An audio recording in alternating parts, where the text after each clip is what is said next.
Robben Island has now become a well-known place, locally and internationally.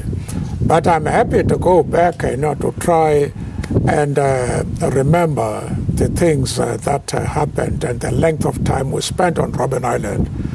To be frank, I can't believe that I spent 18 years in Robben Island. It looked like a very short time. But one is happy to have been associated with such a historic place. Other times during that 18 years that perhaps revisit you, or you revisit them in your private moment, in your private space, when perhaps something that somebody said, or perhaps the bravery that somebody showed from either side, that just visits you, and perhaps you sit there and you smile and you say, that was a moment in this 18-year period. Well,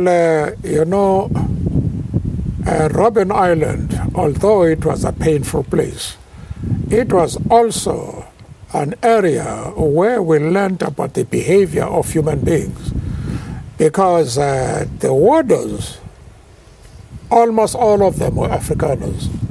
But there was a debate amongst them. Some said the responsibility for saving white supremacy now rests upon us as warders in Robben Island. We must treat these people in such a way that they will never think of coming back again. But others, still warders and Afrikaners, said, no, we have to be very careful, because in history, the situation has changed.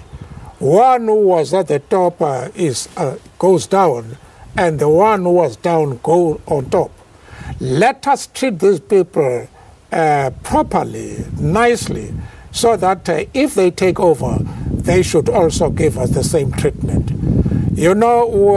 Some of us were not amazed, because as public figures, as lawyers, as politicians, we had a lot of experiences where we found that the thinking of people, including Afrikaners in authorities, was not homogeneous. Tata, some people have asked you, and I think this is a question that you've experienced so many times, but allow me to ask it. How can you not be angry? It doesn't. If you're a nation builder, it doesn't pay to be angry. If you are angry because you want to change your country from one which is reactionary to one that is progressive, you will know what attitude to adopt towards the men around you and towards the country as a whole. No useful purpose is served by a nation builder, one who wants to be a nation builder, by destroying or by being angry. You can be angry against ill treatment, but what must dominate you is the idea of serving all South Africans and making your country part of the modern world.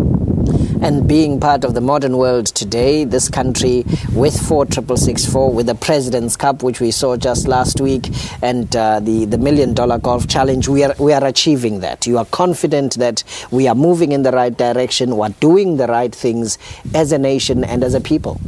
No, we are doing that, but what always pains me is to concentrate on those who are in the limelight and forget about people who are doing very good work, but who have no status such as you have, for example.